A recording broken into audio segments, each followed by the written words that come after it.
வணக்கம். செல்வகுமாரின் அதிகாலை வானிலை ஆய்வறிக்கை. அதிகாரப்பூர்வ வானிலை அறிக்கைக்கு இந்திய வானிலை ஆராய்ச்சித்துறை அறிக்கையை பார்க்கவும்.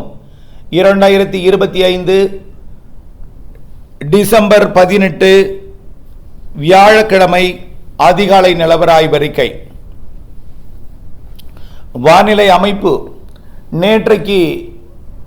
நேற்றைக்கும் முன்தினமும், அதாவது 16, 17 2 நாளும் தமிழ்நாட்டுக்கு மழை பொழிவை கொடுத்த அந்த நிகழ்வு நிலநடுக்கோட்டு இந்திய பெருங்கடலை நோக்கி விலகி சென்றிருக்கிறது.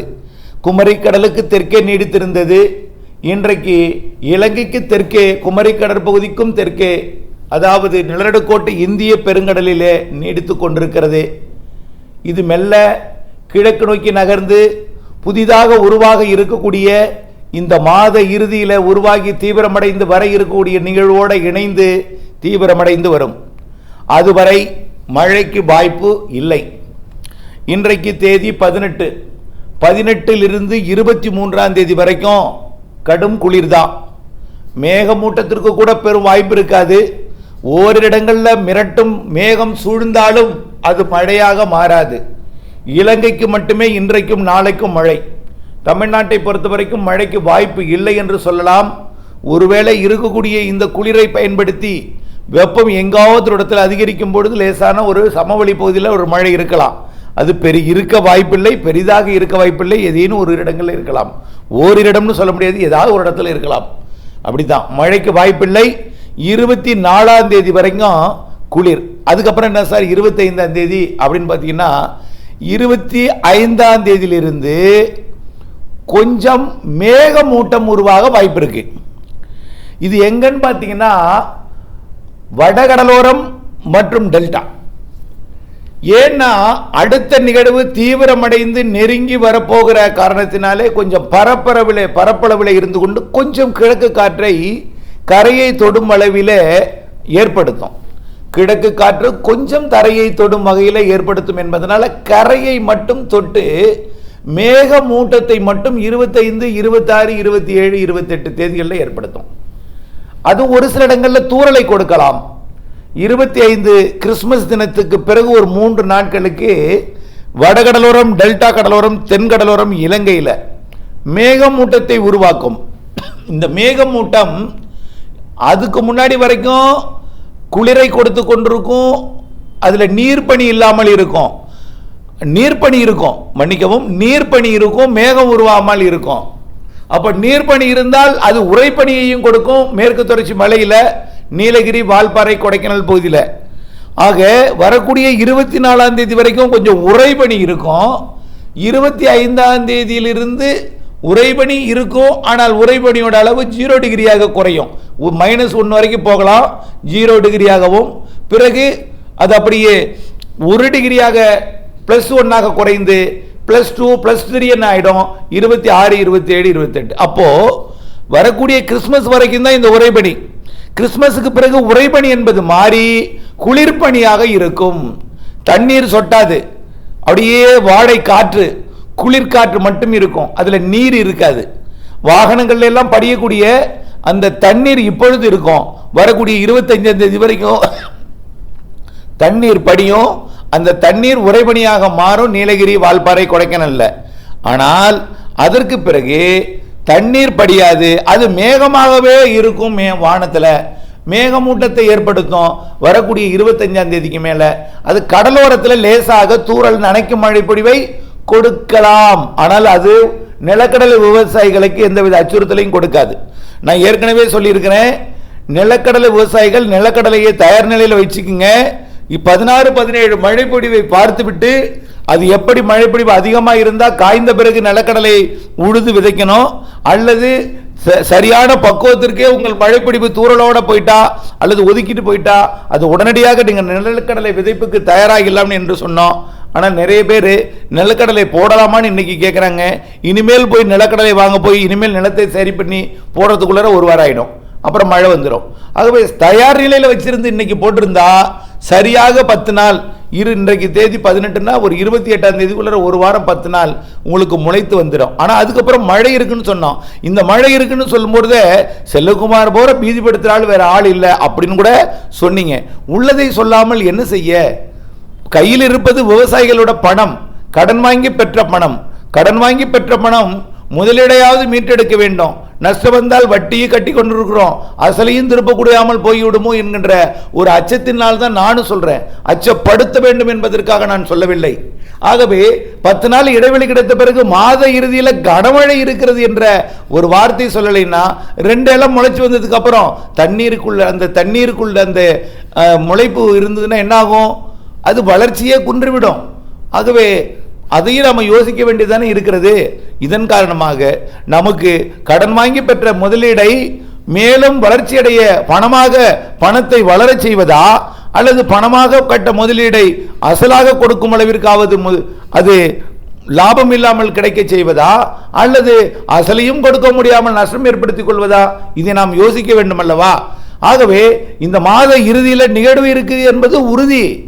நாம நீண்ட நாட்களுக்கு முன்பே ஒரு வரைபடம் வரைந்திருந்தோம். அந்த வரைபடத்தை நான் இன்னும் விடவே இல்லை. நான் சொல்ல போனால் 250, 260, 51, 252 நாள்னு தான் அதை போடணும். அந்த வரைபடத்தை வெளியிட்ட நாள் சரியாக ஒரு 6ஆம் தேதி நினைக்கிறேன், 6/12. ஆக 20 நாட்களுக்கு அதாவது ஒரு 12 நாட்களுக்கு முன்பு வெளியிட்டேன் அந்த படத்தை. அப்போ எல்லாம் மழை பொழிவு முடிந்து விட்டது என்று சொன்னதன் காரணமாகத்தான் அந்த படத்தையும் வெளியிட்டேன்.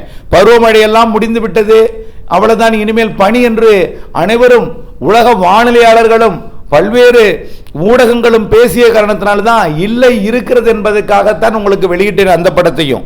சொன்னால் புரியாது, ஆக படத்தை பார்த்தால் புரியும் என்று வெளியிட்டு கோடிட்டும் காட்டிருந்தேன். இலங்கையை நோக்கியும் தமிழ்நாடு ஊடாகவும் அரபிக்கடல் நோக்கியும். அது கண்டிப்பாக நடக்கும். இது ஏன் நான் சொல்றேன்னா, ஏற்கனவே இன்னொரு படமும் வரைஞ்சிருந்தேன், கடல் வெப்ப நீரோட்டம். கடல் வெப்ப நீரோட்டம் எங்க அதிகமாக இருக்குன்னு பார்த்தீங்கன்னா, இலங்கை மற்றும் குமரிக்கடல், கேரளாவோட தெற்கு பகுதி, அதாவது தென்கிழக்கு அரபிக்கடல், லட்சத்தீவு பகுதி, மாலத்தீவு பகுதி, இந்த ஒட்டி, அதாவது கேரள கடலோரத்தில் அரபிக்கடல் மற்றும் குமரிக்கடல், தமிழ்நாட்டின் கடலோரத்தை ஒட்டிய வங்கக்கடல், இந்த முக்கடல் சந்திக்கும் இடம் குமரிக்கடல் தொடங்கி அரபிக்கடல், வங்கக்கடல், தென்மேற்கு வங்கக்கடல் பகுதி தான் வலுவான வெப்ப நீரோட்டம் இருக்கு. வேறு எங்கேயும் இந்த வெப்ப நீரோட்டம் இல்லை. எங்க பார்த்தாலும் வெப்பம் 28 குறைந்து இருக்குது. கல்கட்டாலாம் 29 இருக்கிறது பரவலாக. இங்க 30 இப்ப இல்ல, எந்த கடற்பகுதியிலுமே 30 இல்ல, 29 இருக்கு. நம்முடைய வங்கக்கடலை சுற்றி உள்ள பகுதி எல்லாமே நிலநடுக்கோட்டு இந்திய பெருங்கடலும் 29 டிகிரி செல்சியஸ் தான் இருக்கு, 30 இல்ல.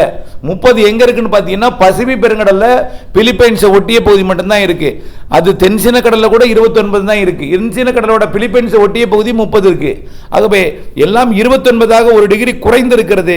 இதன் காரணமாக நிகழ்வு உருவானால் தொடர்ந்து அந்த 29 மெயின்டைன் பண்ணக்கூடிய இடம் எதுன்னு பார்த்தீங்கன்னா அது இலங்கை, குமரிக்கடல், தமிழ்நாட்டின் தென்கடலோரம் மற்றும் அதனை ஒட்டியுள்ள மன்னார் வளைகுடா, பாக் ஜலசந்தியை ஒட்டியுள்ள இலங்கை பகுதிகள் மற்றும் இலங்கையோட கிழக்கு பகுதி, தெற்கு பகுதி, குமரிக்கடல் பகுதி, மாலத்தீவு பகுதி, நிலநடுக்கோட்டு இந்திய பெருங்கடல் பகுதி மற்றும் லட்சத்தீவு பகுதி, கேரள கடலோர பகுதி தான் இப்போ நிகழ்வு உறிஞ்சி ஊதினாலும் தொடர்ந்து மெயின்டைன் பண்ணக்கூடிய இடம் இப்படிப்பட்ட இடம். அதனால தான் நிகழ்வு இங்கே வரும். ஜனவரி நிகழ்வு இருக்கு, ஜனவரியிலையும் மழை இருக்குன்னு சொல்லிட்டு இருக்கிறதுக்கான காரணம் இதான். இந்த இடத்துக்கு வந்தே தீரும் இந்த மாத இறுதி நிகழ்வு ஜனவரி நிகழ்வு என்பதை தெரியப்படுத்த விரும்புகிறேன். ஜனவரி நிகழ்வு அதாவது மழை தரக்கூடிய நிகழ்வு தான் எல்லாமே. அதுல இந்த மாத இறுதி நாட்கள் ஜனவரி 1, 2, 3, 4, 5 தேதி வரைக்கும் மழை பொழிவை கொடுக்கக்கூடிய அந்த நிகழ்வு நிறைய மழை பொழிவை கொடுக்கக்கூடிய நிகழ்வு என்பதையும் தெரியப்படுத்த விரும்புகிறேன். உள் மாவட்டங்கள்ல திருப்பூர், திண்டுக்கல், கோயம்புத்தூர், ஈரோடு, கரூர், நாமக்கல், புதுக்கோட்டை, சிவகங்கை, மதுரை, விருதுநகர் மற்றும் பல்வேறு மாவட்ட பகுதிகளில் மழை பற்றாக்குறை இருக்கக்கூடிய இடங்கள் எல்லாம் இந்த மழை பொழிவு கை கொடுக்கும். நன்றாக அது என்ன சொல்றதுன்னா, நிறைய சொன்னா அச்சுறுத்தல் என்கிறார்கள். வரைபடத்தை பார்த்து புரிந்து கொள்ளுங்கள். இலங்கைக்கும் அந்த மழை பொழிவு இருக்கிறது. இலங்கைக்கு நாம பிப்ரவரி 15 வரைக்கும் மழைப்பொழிவு இருக்கிறதுன்னு நான் சொல்லிட்டே தான் இருக்கேன். பிப்ரவரி 15 வரைக்கும் இலங்கை முன்னெச்சரிக்கையில் இருக்கட்டும். தொடர்ந்து தமிழ்நாட்டை பொறுத்த வரைக்கும் இந்த மாத இறுதி ஜனவரி முதல் வார நிகழ்வு வலுவானது. அதே போல பொங்கலுக்கு முன் தொடங்கும் மழை பொங்கலுக்கு பின்னும் ஜனவரி 26 வரையும் இருக்கும் என்று ஏற்கனவே நீண்டகால அறிக்கையில் சொல்லிக்கொண்டே தான் இருக்கிறோம். ஆகவே இதில் எந்த மாற்றமும் இல்லை. மழைப்பொழிவு இருக்கிறது. தற்பொழுது இருக்கக்கூடிய குளிர் 24ஆம் தேதி வரைக்கும் குளிரும், அதற்கு நீர்ப்பனியும், அதற்கு பிறகு 25லிருந்து மேகமூட்டத்துடன் கூடிய குளிரும், அதில் நீர்ப்படி இல்லாமல் குளிர் சாரல் காற்றாகவும் 25ஆம் தேதியிலிருந்து இருக்கும். அப்போ நிகழ்வு நெருங்கி வந்துட்டு இருக்கிறதுனால சாரல் காற்று கூடும். கடலோரத்தில் மேகமூட்டங்கள் உருவாகும். சென்னையிலிருந்து டெல்டா வரைக்கும், தென்கடலோர ராமநாதபுரம் வரைக்கும் இலங்கைக்கெல்லாம் மேகமூட்டம் உருவாகும். வரக்கூடிய 26ஆம் தேதியிலிருந்து ஆங்காங்கே தூறல் கொடுக்கலாம். மழைப்பொழிவு பெரிதாக இருக்காது. ஆனால் மிரட்டல் வானிலை எல்லாம் 26லிருந்து நிகழ்வு நெருங்கி வர இருக்கிற காரணத்தினால மேகமூட்டம்லாம் உருவாகும், மிரட்டும் வானிலை இருக்கும். அப்பொழுது நீர்ப்பனி இல்லாமல் குளிர்பனியாக மாறி இருக்கும். நிகழ்வு இறுதியில் குளிர்பனியோடு சேர்ந்து அப்படியே குளிரை பின்னுக்கு தள்ளிவிட்டு நிகழ்வு இலங்கை கடந்து தென் தமிழ்நாடு கடந்து அரபிக்கடல் நோக்கி நகர்ந்து தமிழ்நாடு, புதுச்சேரி, காரைக்கால், மாஹே, ஏனாம் மற்றும் கேரளா, ஆந்திர பிரதேசம், கர்நாடகா, அப்புறம் ஒடிசா வரைக்கும், ஒடிசா கடலோரம் வரைக்கும் கூட மழைப்பொழிவை கொடுக்கும். அதுக்கும் காரணத்தை சொல்லிட்டேன். ஏன்னா மேலடுக்கில் 4800 கிலோ 4800 மீட்டர் உயரத்துக்கு மேலே எதிர்காற்று இருக்கு. அதுக்கு மேலே போக போக போக அப்படியே வட இந்திய நிலப்பகுதியில் போனால் ஜெட் ஸ்ட்ரீம் ஆயிடுது. ஜெட் ஸ்ட்ரீம் எவ்வளோ இருக்கு? கிலோமீட்டர் வேகம் 250 கிலோமீட்டர் வேகத்தில் ஜெட் ஸ்ட்ரீம் இருக்கு, காற்று வேகம். அப்படியே எங்கிருந்து பாகிஸ்தான் எல்லையோரத்திலிருந்து அருணாச்சல பிரதேசத்தை நோக்கி பயணித்துக் கொண்டிருக்கிறது. இமயமலைக்கு மேலே ஜெட் ஸ்ட்ரீம் 240 கிலோமீட்டர் வேகத்தில் இருக்கு ஜெட் ஸ்ட்ரீம். அது அப்படியே கொஞ்சம் கொஞ்சமாக இறங்கி வர நம்முடைய தமிழ்நாட்டின் திருவள்ளூர் மாவட்டத்தை ஒட்டி ஆந்திர பகுதியிலையும் அது வலுவான காற்று இருக்கு, எதிர்காற்றாக இருக்கு. அதனால வடக்கு நோக்கி போவது போல் மாதிரிகள் காட்டினாலும் மாதிரிகள் ஒன்று தான் காட்டியிருக்கு, எதுவுமே இந்த நிகழ்வு உருவாகும்னு காட்டல. ஆனால் ஒன்னே ஒன்று காட்டியிருக்காங்க. இப்போ அந்த மாதிரியும் நேற்றைக்கு அந்தமான் பார்க்க போட்டிருந்தாங்க. அப்புறம் நேற்றைக்கு முன்தினம் அந்தமான் போட்டிருந்தாங்க. நேற்றைக்கு அந்தமானுக்கும் இலங்கைக்கும் இடைக்கு வர்ற மாதிரி போட்டிருந்தாங்க. நேற்றைக்கு கொஞ்சம் இலங்கைக்கு நெருக்கமாக வந்து மீண்டும் அந்தமான் பகுதியை நோக்கி திரும்பி போற மாதிரியே காட்டியிருக்கிறாங்க. ஆகவே கிட்டத்தட்ட நெருங்கி வந்து விலகி போற மாதிரி காட்டிருக்காங்க. நெருங்கி வருவது உறுதி, ஆனால் விலகி போகாது. விலகி போய் யூட்டர்ன் போட்டாது வரும்னு சொல்லி நேற்றைக்கு காலையில 3 வழித்தடங்களை வழித்தவர், தடம் 1, தடம் 2, தடம் வாய்ப்பு தடம் 1, வாய்ப்பு தடம் 2, வாய்ப்பு தடம் 3 போட்டிருக்கேன். அதன்படியே அது தென் தமிழ்நாடு இலங்கை ஊடாக கடந்து அப்படியே அரபிக்கடலுக்கு போகும். நிறைய மழைப்பொழிவு தமிழ்நாட்டுக்கு தரும் இந்த மாத இறுதி. அதற்கான மேகமூட்டம்லாம் 25ஆம் தேதி கிறிஸ்துமஸுக்கு பிறகு அது தொடங்கிடும். தூறல்லாம் வரும். ஆனால் மழை என்றால் நிகழ்வு கடக்கும் பொழுது மட்டும்தான். அது நெருங்க தான். அது 28க்கு மேலே தான் மழை. 28லேருந்து தொடங்கலாம். அதோட தீவிரத்தன்மை, நெருங்கும் வேகம் அதை பொறுத்து தான் அமைகிறது. ஆனால் இருக்க போகிறத பார்க்கும் பொழுது இந்த மாத இறுதி ஜனவரி 1 இல்லை, இந்த மாத இறுதி நாட்களிலேயே கண்டிப்பாக மழை இருக்கும் என்பதை தெரியப்படுத்த விரும்புகிறேன். இணைந்தே இருங்கள் அப்டேட்ஸுடன். இவ்வானிலை அறிந்து விவசாயம் செய்திடவும், அப்டேட்ஸ் அறிந்து விவசாயம் செய்து லாபம் அடைந்திடவும் அன்போடு கேட்டுக்கொள்கிறேன். நன்றி.